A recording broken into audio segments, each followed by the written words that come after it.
Her 2-year-old child said it first. Mama was in blood. Her older child added, Mama is sleeping. These were the haunting words that revealed 18-year-old Gabriella Dixon was already dead, murdered while her 2 toddlers watched. Gabriella Dixon was just beginning her adult life in Macon, Georgia. At 18, she was already a mother of 2, trying to build a future for her children while navigating a relationship that had turned increasingly violent. Despite documented incidents of her boyfriend choking her, holding her at gunpoint, and even shooting at her car with their children inside, Gabriella became one of the thousands of young women killed by intimate partners each year in America. In this episode of The Crime Anatomy, we'll walk you through the 9-month search for Gabriella's body after her October 2023 disappearance. You'll hear the chilling evidence that came from her own children's mouths. We'll examine the escalating violence that preceded her murder, the missed opportunities for intervention, and the devastating reality that women between 18 and 24 are at the highest risk for intimate partner homicide. Most importantly, you'll learn the critical warning signs that everyone should recognize before another young mother's life is cut short.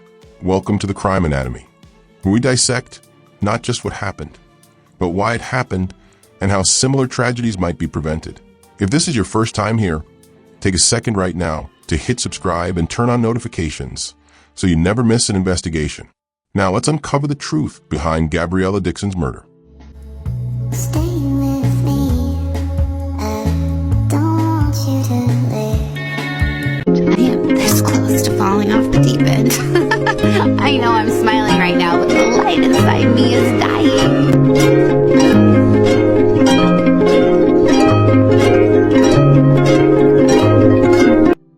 Gabriella "Gabby" Dixon was known in her Macon, Georgia community as a firecracker with a heart of gold.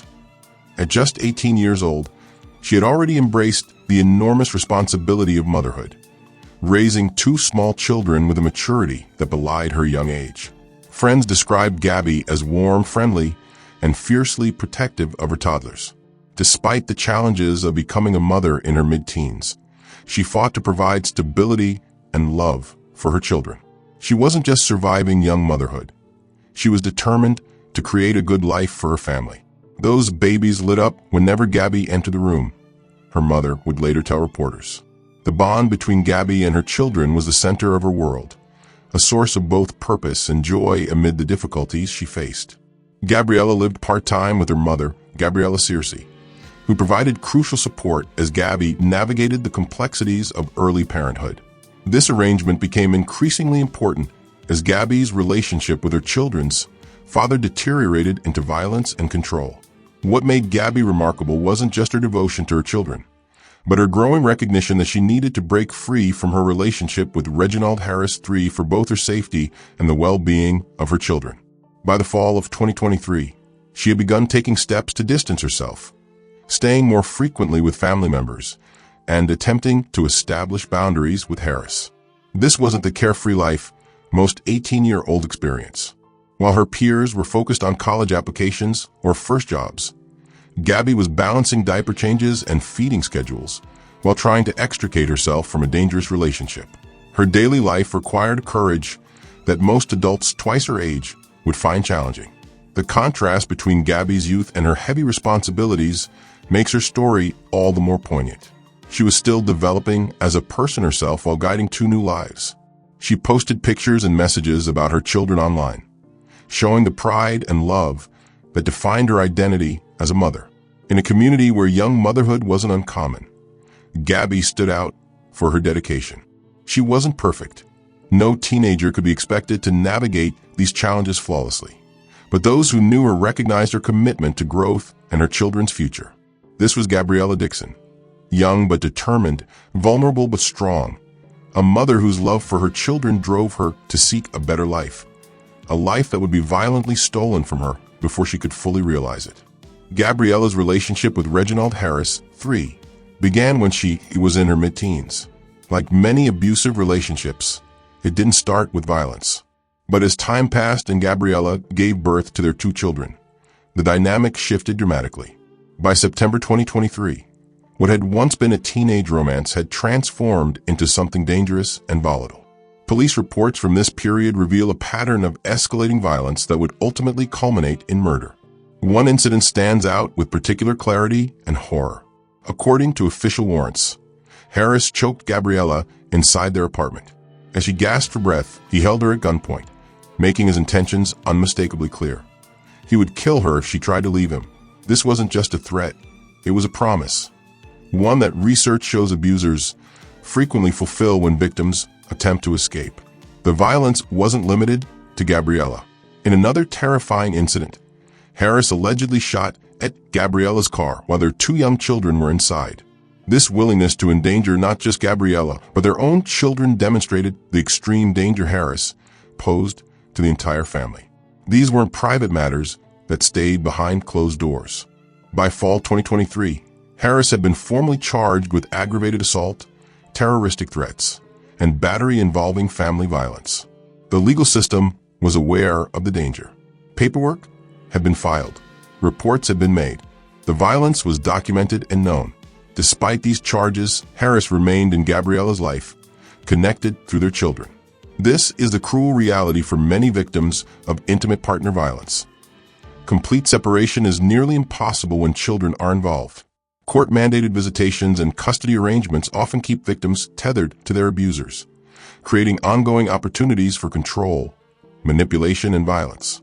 Gabriella's family later reported that her attempts to create distance from Harris were met with intimidation and manipulation, classic tactics abusers use to maintain control. When victims try to leave, abusers typically escalate their behavior, making the period of separation the most dangerous time in an abusive relationship. By October 2023, Gabriella was actively trying to limit her contact with Harris, staying more frequently with family members and establishing a support network. She was doing what domestic violence experts recommend, creating distance while maintaining a safety net of people who could help protect her. What's particularly tragic about Gabriella's story is that she was taking steps to protect herself. She wasn't ignoring the danger or minimizing the threat. She recognized the risk Harris posed and was actively working to mitigate it. But like so many young women in similar situations, the very act of trying to leave put her in the greatest danger. Before we continue with what happened next, I want to ask you, have you ever witnessed warning signs like these in relationships around you? Have you seen someone you care about trapped in a situation where leaving seemed impossible? Share your thoughts in the comments below. Your insight might help someone else recognize a dangerous situation before it's too late. By October 2023, Gabriella Dixon's life had become a series of calculated risks. Each interaction with Reginald Harris III required careful navigation, especially as she attempted to create more independence for herself and her children. The documented incidents of violence in September should have served as glaring red flags. Harris had choked Gabriella and held her at gunpoint, threatening to kill her if she left. Though charges were filed, he remained free while the case proceeded through the legal system. In another terrifying incident that same month, he shot at Gabriella's car with their children inside.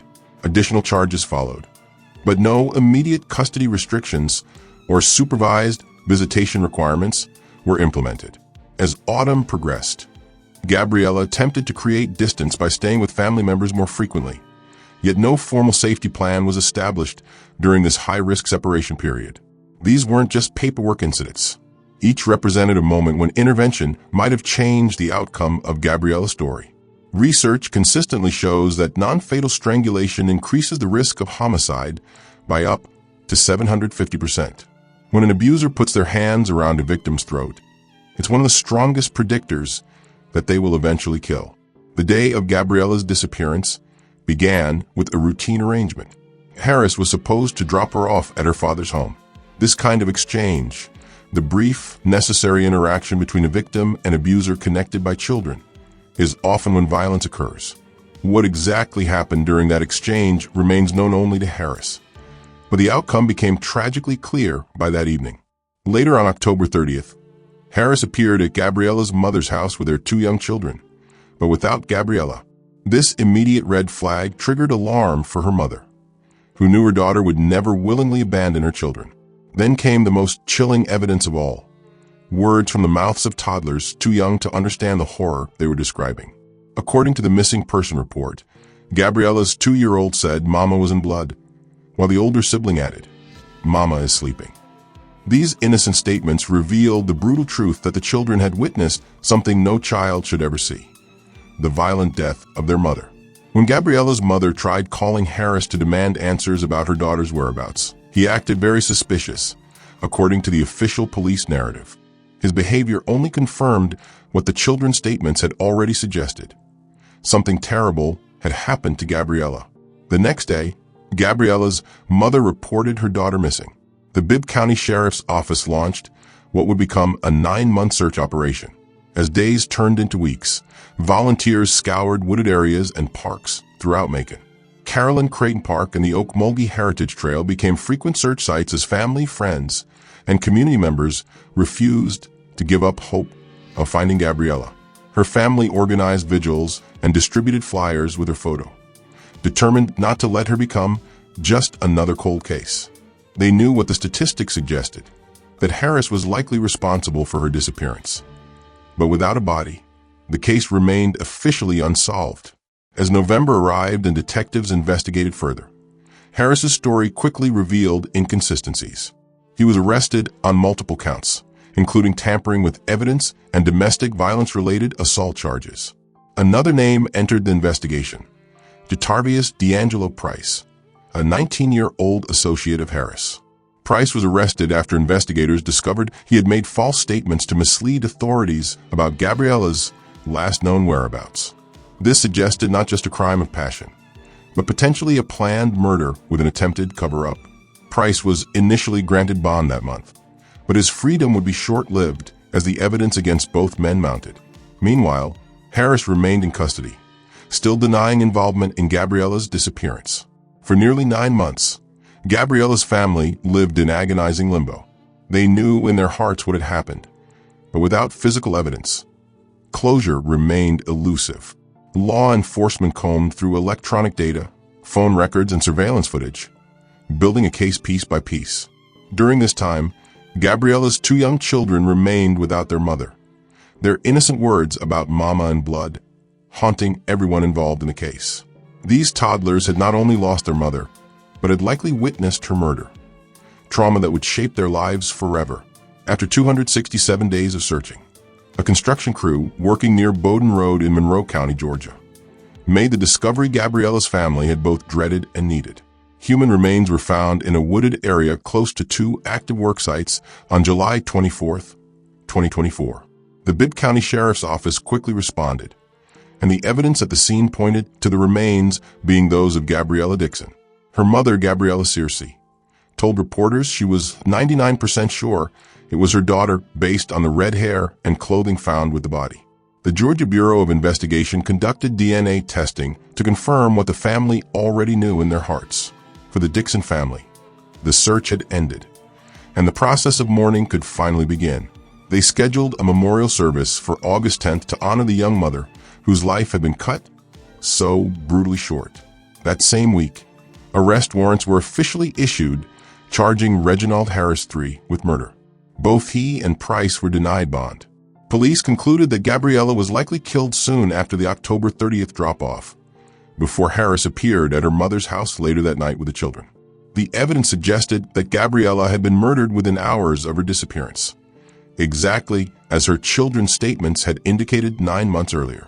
Their innocent words about Mama and blood and Mama sleeping had been the truth all along, spoken by witnesses too young to understand the horror they were describing. The peaceful neighborhood near Bowden Road where Gabriella's remains were found had never experienced such violence before. "We never have something like this happen here," resident Shirley Appling told reporters. "It's just heartbreaking to think her mom spent months not knowing." For 9 months, while searches continued and her family prayed for answers, Gabriella's body had lain hidden in those woods, a final act of cruelty by the man who had taken her life and then concealed the evidence of his crime.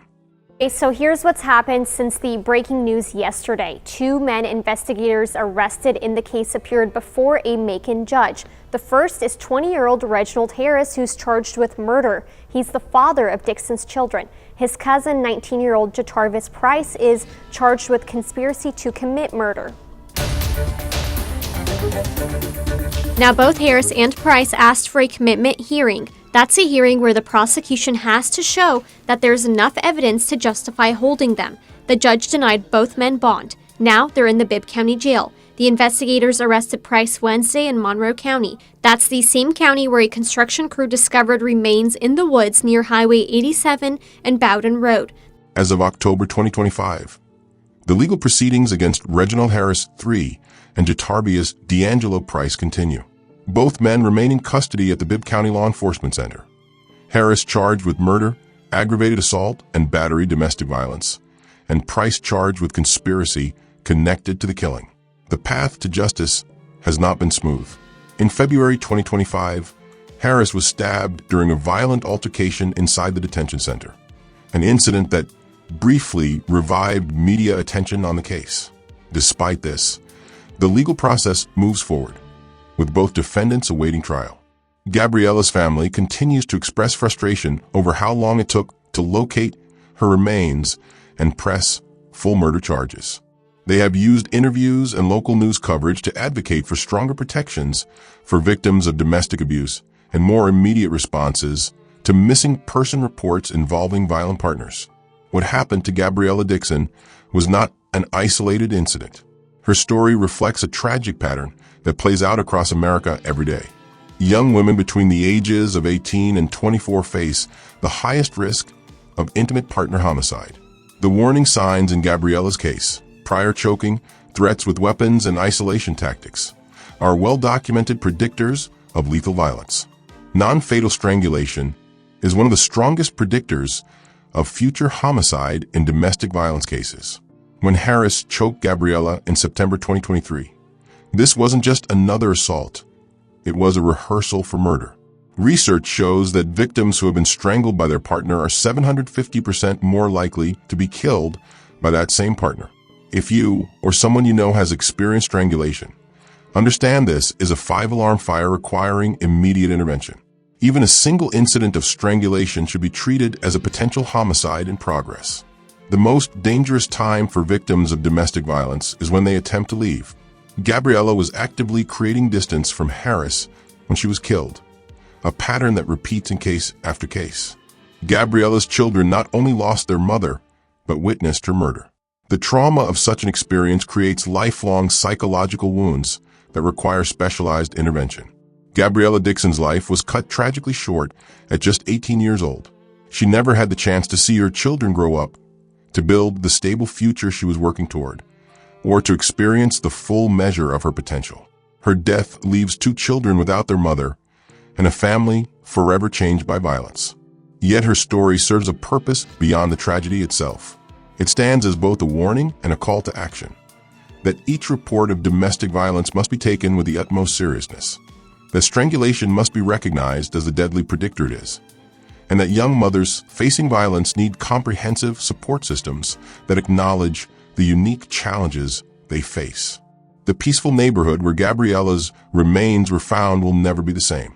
The residents who once felt safe now understand that violence can touch any community, any family, any life.